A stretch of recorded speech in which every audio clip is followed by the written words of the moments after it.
Sei Takanashi is a 20-something office worker with no social life. One evening, just as she gets home from work, she's engulfed by a bright light and transported to another world. There, she sees another girl, Ada Misono, a high school student, both summoned by a group of mages. The mages explain that they need a saint to purify the miasma that is plaguing their kingdom. However, they only acknowledge Ada as the saint and ignore Sei completely. The prince, Kyle Salutanya, takes Ada away to the royal palace and leaves Sei behind with no explanation. Sei is confused by the rejection, but decides to make the best of her situation. She explores the palace grounds and finds a garden full of lavender. She meets Jude, a friendly researcher who works at the Institute of Medicinal Plants. He invites her to join him at his workplace and shows her how they use magic and herbs to create health potions. Sei reveals her knowledge of plants and chemistry and decides to work as a researcher, learning some magic from Jude. Sei proves to be an exceptional potion maker. Her magic infused in the potions increases their effectiveness by 50%. One day, a group of knights returns from an expedition, severely wounded by a fire-breathing lizard. Sei volunteers to help heal them with her enhanced potions and saves the life of the commander of the Third Order of Knights, who was on the verge of death. Johann, a close friend of the commander, is grateful to Sei and notices that she has a faint light around her body. He suspects she might be the real saint. He reports this to his superior officer, who agrees that it is a possibility. The orders of knights start placing large orders for the Institute's exceptional potions, substantially increasing their revenue. The director acknowledges that this is a result of Sei's skills and asks how she would like to see some of their budget surplus spent. She asks for a kitchen in the Medicinal Flora Research Institute. The food culture in this world sucks, so she teaches the local chefs how to cook with herbs and spices. Such a novel technique. Sei is sent to deliver some documents to the Knights of the Third Order and meets Hawk, the knight she saved. He invites her to accompany the order on their next hunting expedition, where she'd be protected and allowed to gather herbs for the Institute. Kind of oblivious to the personal nature of this invitation, she brings other Institute researchers along as well. They soon find out that Sei's food has a magic-enhanced effect, similar to her potions, that boosts the abilities of those who eat it. The director tells her that she should avoid cooking in public because it might attract unwanted attention. In the library at the royal palace, Elizabeth introduces herself to Sei. They exchange pleasantries, talk books for a moment, and go on to become fast friends. Sei starts using herbs and magic to make cosmetics for herself, which improves her skin's condition and appearance, not to mention that she doesn't seem to need her glasses anymore. Jude and Liz both notice that she looks magical, way better than before. It's not that she didn't look good before, just she's exceptionally attractive now. In the library, Elizabeth goes on about how popular her cosmetics have become and comments that Sei's radiance probably has more to do with pheromones than skin creams. She's been repeatedly seen in Hawk's company, as he often insists on escorting her from the palace back to the Institute. Hawk invites Sei to go out with him on her next day off. They go to the town and visit various shops and stalls. He shows Sei his ice magic by producing ice cubes to cool her drink. In a shop, a lovely hairpin catches Sei's eye, but then she sees the price and tries to forget about it. When they return to the palace, Hawk gives Sei a gift and tells her to wait until she's home to open it. When she is, she does. And of course, it's the hairpin. Smooth. She shows Liz, who immediately divines that it was a gift, and from whom. But when she shows it to Jude, he picks up that the object is enchanted. Sei lights up at the idea that enchantment is a thing and wants to learn. A little too ambitious, on her first attempt to perform enchantment, she breaks the object of enchantment, called a focus, by trying to make an all-purpose protection charm that works on all magical affinities. But with a little guidance from the deputy director, she finds she has a knack for holy magic and can enchant things with no problem, right off the bat. Word spreads about the assembly's powerful enchantments, and the First Order of Knights places a large order. including some enchantments that the Assembly's mages aren't skilled enough to perform, but that Sei accomplished on her first day. The deputy director very formally and respectfully asks for her assistance. Sei obliges, and when he comes to pick up the enchanted foci, he asks her how she would like to be compensated. A surprise to be sure, but a welcome one. The deputy director reports to the king that he's been assessing Sei's magical power. Her enchantments are extraordinary, and only Grand Magus Yuri Drevis can appraise her magic power properly. However, Yuri is in a coma, and no one knows when he will wake up. Sei helps deliver potions to the Knights of the Third Order, and hears about an upcoming joint expedition of the Third and Second Orders, the First Order remaining conspicuously absent. She also finds out that Prince Kyle Salutania has been calling Ada, the other girl who was summoned, the true saint. Sei suspects that she herself is the real saint, but says nothing, not wanting to cause trouble. In the library, she tries to read an advanced magic book, when a gentleman points out that that book is probably a bit much for someone just starting out, and suggests one that starts with the basics. He introduces himself as Siegfried Salutania and apologizes for Kyle's rude behavior upon her arrival. She puts it together that he's the freaking king and insists that no apology is necessary. After the latest expedition, Sei heads down to the hospital to visit the recovering knights. They thank her for her potions that saved many lives. Wolf, one of their comrades, lost his arm below the elbow in battle and will be discharged from service. Pitying her friend, Sei puts her new healing magic skills to task. Apparently, she can completely restore limbs. With no other explanation, everyone accepts it as a miracle. She then heals all the other injured knights. After this, there's a lot of talk about Sei being the real saint, but all the officials are wary of jumping to conclusions before a proper appraisal. Grand Magus Yuri awakens from his coma. Wasting no time, Sei is brought to him for appraisal of her magical power to determine if she is the true saint. Sei worries about how her life there might change depending on the result. Yuri tries to appraise Sei, but his spell fails because her magic power is stronger than his. He then asks her to cast a healing spell and sees that her magic has a golden glow. He reports his findings to King Siegfried Salutania, who is shocked by the results. He compares them with Ada's appraisal, which shows that she's a fast learner, but has no golden glow, or even comes close to Sei's magical aptitude. Yuri admits that he believes Sei is the real saint.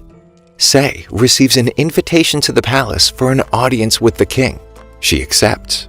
Hawk volunteers to be her escort and bodyguard, continuing to show his interest in her while she tries to remain aloof. At the royal palace, Sei is brought before the king in the formal reception hall. The king publicly apologizes for his poor welcome and manners. To make up for it, and to reward her for all she has done in contribution to the kingdom thus far, he offers to grant any wish. But Sei tells the king that she doesn't want any titles or honors. However, she does come up with a couple requests: access to the forbidden collection at the library and a magic teacher. The king grants both, and Yuri inserts himself as Sei's teacher. Yuri tries to size up Sei's abilities. He asks her to transfer power to him through physical contact, but she's made uncomfortable by his awkward response to perceiving that her power is of something more than just the holy affinity. Sei also practices her healing magic in a more practical way with Hawk and the Third Order during their training exercises. Sei assumes that the net result of all her training will be to accompany the knights on expeditions. Yuri agrees to accompany them as well, not only as support, but to satisfy his personal need to observe Sei's magic. When Sei is not practicing magic, she's learning how to dance and behave as a noble lady. Hawk joins her in a dance lesson and again expresses his interest in her, this time perhaps more directly, by stating that he would be honored to be her escort if she ever has to attend a formal event. Sei receives an invitation to tea from Elizabeth. It turns out that she is engaged to Prince Kyle, who still thinks that Ada is the saint. Elizabeth apologizes for Kyle's behavior and seems to think that Sei is the real saint, despite her fiancé's near obsession with Ada. In a flashback, Ada messages her mother on her way out when she's unexpectedly teleported to the kingdom of Salutania.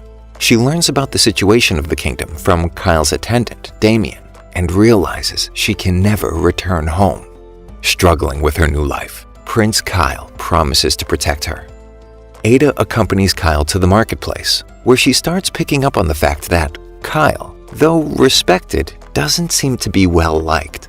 His governing style is strict, but she comes to understand that his heart is in the right place. Everything he does is for the good of the kingdom, including the summoning of the saint, both of them, and she commits to do everything she can to fulfill her role. She starts taking magic classes with Kyle and his friends, but some of the other ladies are raising an eyebrow about how much time Ada is spending at the side of a man, the prince, who has a fiancé. A couple of them try to talk to her about it, maybe a bit snarky and confrontational. Kyle perceives it as harassment, defends Ada, and chases them off. One rainy day, Ada runs into a classmate under an archway, both waiting out the rain. She almost talks to her before two of her friends arrive, each with umbrellas. They completely ignore Ada, while one offers to share her umbrella with her classmate. A moment later, Kyle's attendant arrives with an umbrella for her and feels terrible that she's gotten soaked. To put him at ease, she uses her magic to remove the water from her clothing and collect it in a little ball in the air before her. She's no Sei, but not bad. Meanwhile, Kyle learns that Sei may be the saint they've been searching for, and he's genuinely concerned about what might become of Ada if she's perceived as a useless outsider. He decides to stick to the plan. If he brashly barrels on about Ada being the saint and continues to make demands on her, she may be perceived as a victim and pitied by the community. Elizabeth tries to talk to Ada, but Kyle interrupts and puts a stop to their conversation, playing his part perfectly. Sei takes advantage of her access to the forbidden collection of the library. Grand Magus Yori sneaks up on her and tells her that he's been studying the nature of magic and found that it exists in all living things. He suggests that Sei might be able to imbue herbs with her magic and enhance their effects. Sei experiments with her holy magic, trying to find a way to make plants grow harder, better, faster, stronger. She also learns that there is a special type of magic called saintly conjuring, which has hardly any information available on it. That night, she goes outside and thoughtfully takes in the starlit sky. She reflects on her time in this world and experiences a sensation of overwhelming gratitude. She wishes to repay the kindness of everyone who's been there for her. Suddenly, she feels a surge of magic and conjures glowing orbs that disperse themselves among the plants around her. She realizes she's just imbued the herbs with her magic. The next day, she's asked to join Hawk and the Third Order on an expedition to an area infested with miasma and monsters. She agrees to go, of course, and is accompanied by Yuri. Hawk is pleased to see that Sei is wearing the protection enchanted hairpin. Deep in the forest, they engage the miasma monsters, and Hawk is severely wounded. Overwhelmed at the thought of losing him, Sei rushes to his side, heals him, and then unleashes her saintly conjuring power, creating a huge blast of light that purifies the miasma and kills all the monsters. Everyone is amazed by her power. She's looking more saintly by the day. Yori is especially amazed by Sei's ability. He bombards her with questions about her magic.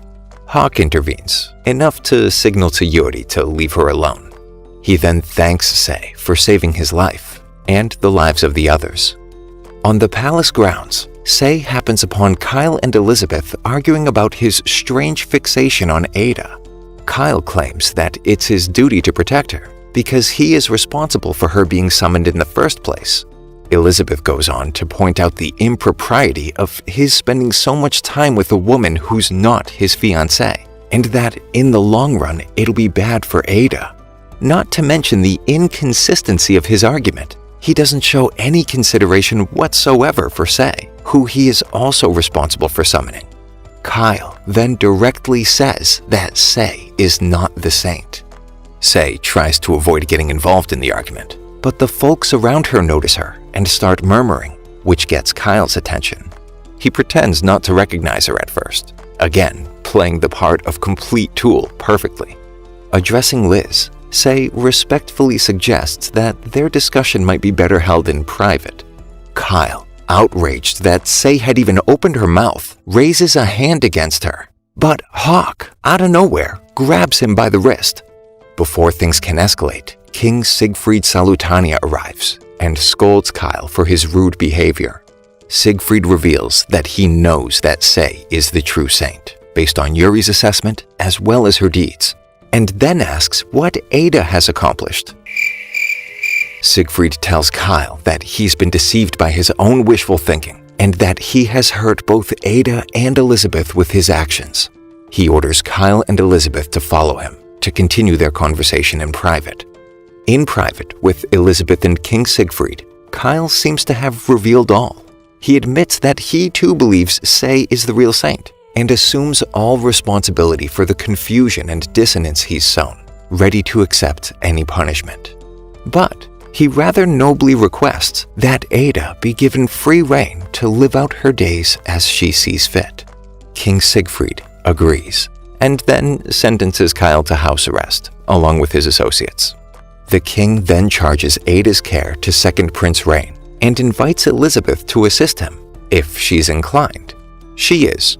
In the end, Elizabeth sees the virtue in Kyle's motives and desired outcome, but just wishes he didn't have to be such a tool to go about getting it done. Later, Ada meets Sei at a tea party hosted by Elizabeth. Ada's lived a pretty sheltered life since her arrival and isn't sure of how to move forward. Sei suggests that since she's interested in magic and has inherent talent as a mage, she should join the Royal Magi Assembly. They might even end up taking magic lessons together. Ada delights at the prospect. Monster activity is down around the capital, but the countryside is still plagued. Klausner's domain, a region that specializes in the production of medicinal herbs, requests assistance. The king authorizes Hawk and the Third Order to lend support. Sei will accompany them, not just because she's the saint and should, but also for the opportunity to learn more about herbs and alchemy from the region's specialists. Sei and Hawk arrive in Klausner's domain and are warmly greeted. Now in the alchemist's paradise, she wants to explore the possibility of developing potions that are more potent than the high-grade ones they already make. That evening at dinner, Klausner insists that at the next opportunity, he introduce her to his own in-house herbology and alchemy practitioner, the best in the region.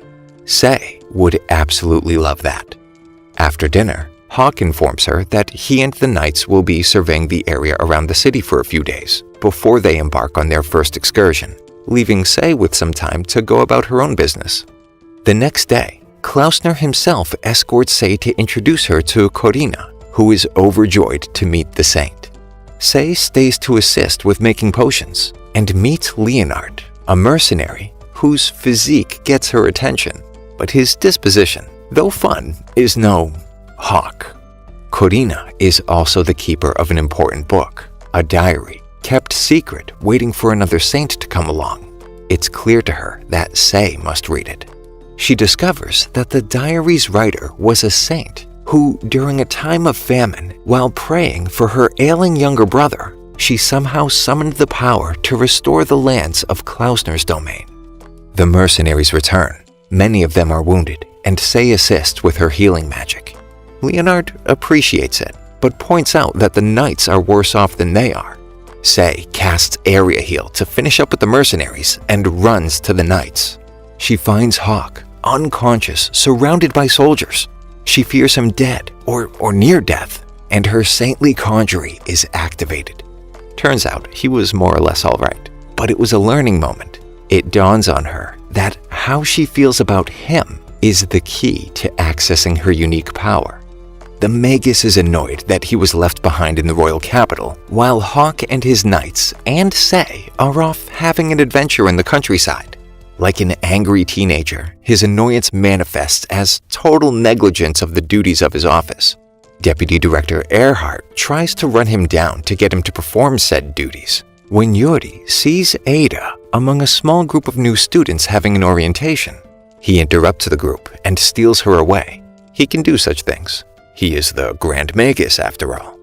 Sei is mortified that she has to summon up her feelings for Hawk to activate her magic power.